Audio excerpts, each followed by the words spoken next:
Bonjour, je reviens un petit peu sur Excel parce qu'on m'a fait une demande particulière pour une formation sur la protection dans Excel et donc je vais profiter pour vous présenter un petit peu les différentes techniques de protection. D'abord, ce qu'il faut savoir, c'est que dans Excel, on peut protéger à la fois le fichier Excel, hein, donc on appelle ça un classeur. On peut également protéger le fichier en ouverture, on peut le protéger en écriture, on peut le protéger en ouverture. On verra également qu'on peut protéger des cellules. Donc par exemple, si on a une formule particulière avec un calcul de taxe et qu'on ne veut pas que les gens puissent s'amuser à modifier la taxe, eh bien, on va protéger la formule sur la taxe et on permettra uniquement à la personne de saisir le montant du produit. Et tout se calculera automatiquement sans qu'il aura rien besoin de faire, mais on va protéger la formule. On va même pouvoir protéger comment est constituée la formule. Si par exemple on a des calculs de rabais sur certains clients et qu'on ne veut pas que les gens voient quel rabais on fait à ces clients-là, eh bien, on va pouvoir modifier la protection pour ne pas afficher des formules. Ensuite, ce qu'on verra, c'est qu'on peut également modifier, on va pouvoir protéger une plage. Donc, on a un ensemble de cellules qu'on veut protéger. On va pouvoir les protéger. On va même pouvoir mettre un mot de passe pour pouvoir modifier ces plages-là particulièrement. Et donc on verra également qu'on peut modifier la feuille ou le classeur. Donc on va pouvoir protéger la feuille ou le classeur, c'est-à-dire qu'on pourrait empêcher la personne de rajouter des colonnes, d'afficher des colonnes, de masquer des colonnes, ou tout simplement de supprimer des lignes ou des colonnes. Donc on va passer tout de suite de l'autre côté. Alors ne quittez pas, je reviens dans un instant. Merci. Donc me voici de retour et je vous présente donc un fichier Excel avec le salaire des employés. Donc il y a Jean et puis il y a Marc. Voilà, donc deux personnes très connues.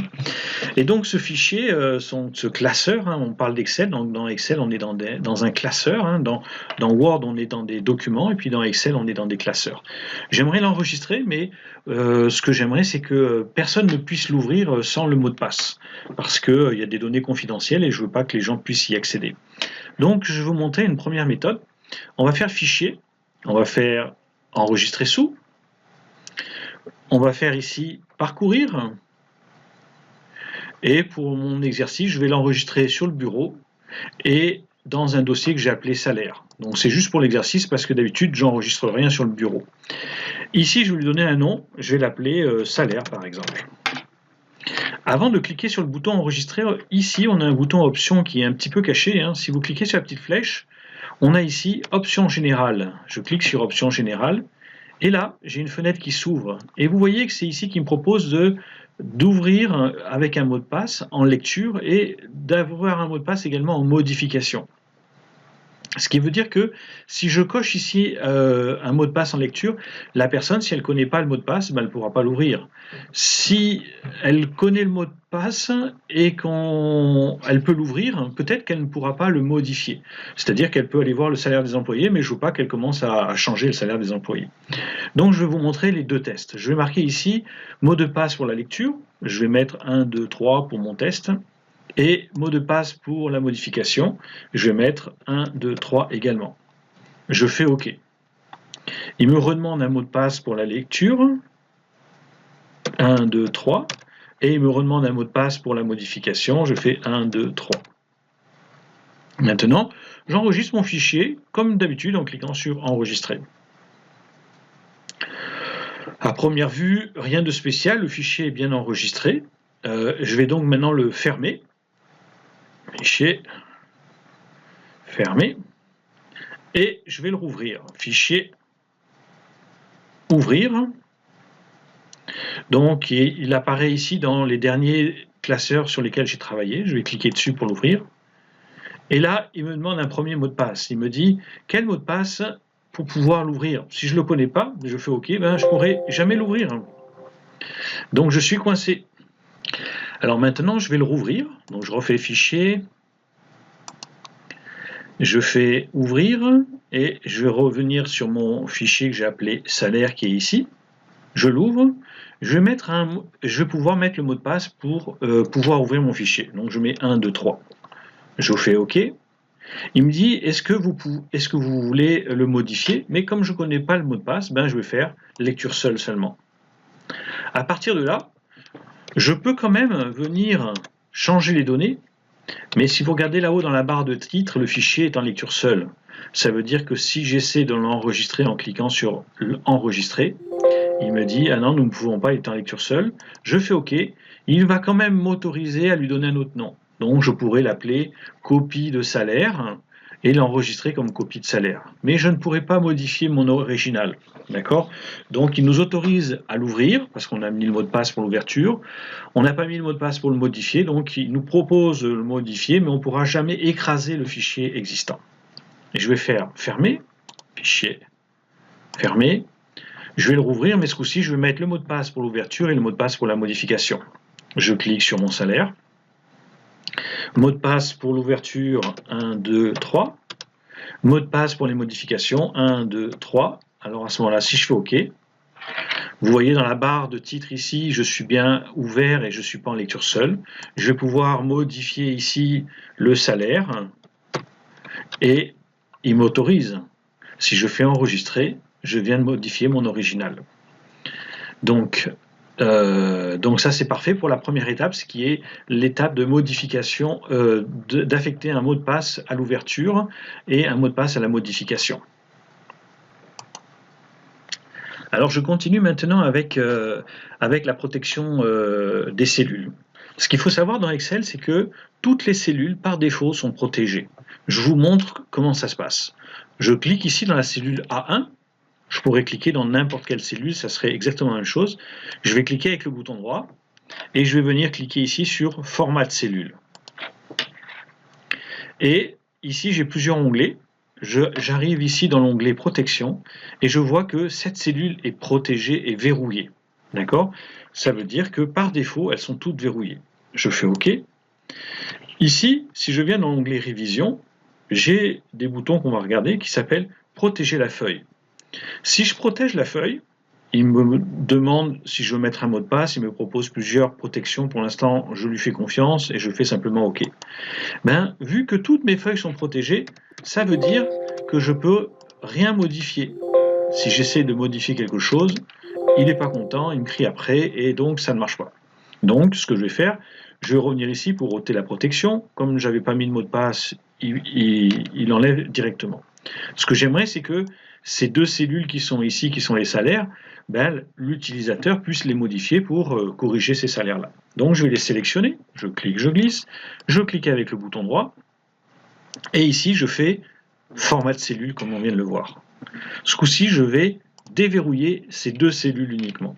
Je fais OK, je mets la protection sur ma feuille, je ne mets pas de mot de passe, je lui fais confiance et je fais OK. Ça veut dire que ces deux cellules sont déverrouillées. Je peux venir ici changer le chiffre, je peux venir ici changer le chiffre, mais si je viens là et que j'essaie d'écrire quelque chose, il ne veut pas, il n'est pas content, parce que toutes les cellules sont protégées, et j'ai uniquement déverrouillé ces deux cellules. Je vais ôter la protection, et je vais continuer. Alors ce coup-ci, ce que j'aimerais faire, c'est pouvoir modifier le nom des employés uniquement si je suis autorisé à le faire. Si par exemple je suis la secrétaire de direction et elle est autorisée à changer ces données-là, et puis le comptable il est autorisé à changer cela. Ce que je vais faire, c'est que ces données-là, en fait, je vais définir comme quoi elles sont protégées par un mot de passe. C'est ici que ça se passe, dans autoriser la modification des plages. Je vais cliquer là-dessus, je vais faire une nouvelle plage. Je vais lui donner le nom plage 1, ça me convient bien. Ici, comme j'avais sélectionné au départ, il me les présente déjà, mais je pourrais élargir un petit peu en prenant un petit peu plus par exemple. Et je pourrais ici mettre un mot de passe pour modifier cette plage. Je vais lui donner le mot de passe 1, 2, 3. Je fais OK. Il me demande de confirmer, je confirme 1, 2, 3 et je fais OK. Donc là, il m'a dit que cette plage-là est protégée. Je fais OK. Alors ça fonctionne que si on protège notre feuille. Donc je vais maintenant pouvoir protéger ma feuille. Je ne vais pas lui mettre de mot de passe pour la feuille. Je laisse comme ça me convient très bien. Je fais OK. Donc si vous vous rappelez, je peux modifier ici pour mettre ce que je veux, ici pour mettre ce que je veux, et ici il n'est pas d'accord. D'accord? Supposons que je veux changer maintenant le nom de Jean-Marc de Jean pour l'appeler Pierre. Si j'écris ici sur Jean et j'écris Pierre, il me dit oh, cette plage est protégée. Quel est le mot de passe de cette plage pour pouvoir la modifier? Je mets le mot de passe. En mettant le mot de passe, toutes les plages que j'ai sélectionnées vont être déverrouillées. Donc je fais OK. Et maintenant, je peux venir écrire ici Pierre, ici Franck, ici Olivier, et ici Nathalie. Restons un peu féminin. Donc vous voyez que je viens de pouvoir écrire dans cette cellule. Si je vais un peu plus bas, celle-là, je n'y avais pas touché. Si j'écris Isabelle, il n'est pas content. D'accord? Donc il y a uniquement les cellules qui ont été protégées avec un mot de passe que maintenant je peux modifier. Ici, comme j'ai rien fait, je peux toujours pas écrire. D'accord? Donc vous comprenez bien qu'il est important de bien sélectionner les cellules sur lesquelles vous voulez travailler pour affecter ou non un mot de passe. Alors j'espère que ça vous a bien aidé. Alors je continue. Je vais ôter la protection pour qu'on puisse continuer à voir l'étape suivante. Supposons que je veux pas que les gens puissent modifier la largeur des colonnes ou la hauteur des lignes pour que ça déforme mon tableau alors que j'ai travaillé beaucoup avec. Ce que je vais faire, je vais protéger le classeur. Protéger le classeur, c'est ici que ça se passe. En cliquant ici, on va pouvoir mettre un mot de passe, je vais mettre 1, 2, 3, et on voit ici en fait que je protège la structure. Donc la structure, c'est justement ça, c'est la hauteur des lignes, des colonnes, les feuilles, etc. Donc je vais faire OK. Il me demande de confirmer mon mot de passe, je mets 1, 2, 3, je fais OK. Donc maintenant, si j'essaye d'élargir... pardon, il faut que je protège la feuille.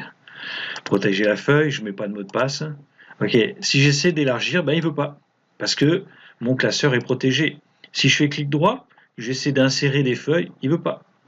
Si je sélectionne, je fais clic droit pour essayer de masquer des lignes ou des colonnes, il ne veut pas. Si j'essaie de sélectionner des lignes, clic droit, il ne veut pas. Donc je viens de protéger mon classeur dans la modification de la structure. Je vais ôter la protection. Je vais ôter la protection. Le mot de passe était 1, 2, 3. Et je suis revenu à mon état normal. Quand je dis état normal, c'est que je suis revenu comme j'étais au début. Alors on a fini pour cette partie que je voulais vous présenter sur les mots de passe. Donc sur la façon de verrouiller, de déverrouiller, de protéger. Alors c'est sûr qu'il va falloir bien se pratiquer pour bien maîtriser ces notions-là, mais elles sont très importantes parce qu'Excel peut contenir beaucoup d'informations, on va dire confidentielles, et on ne veut pas que ça soit accessible à tout le monde. Alors si ça vous intéresse, ce que je vous propose, c'est de mettre un petit commentaire ou de faire un petit plus, de faire un petit pouce pour dire que vous aimez cette vidéo. À ce moment-là, j'irai un petit peu plus loin parce qu'on peut aller encore plus loin au niveau de la protection. Et ça passerait par de la programmation avec Visual Basic, avec les macros.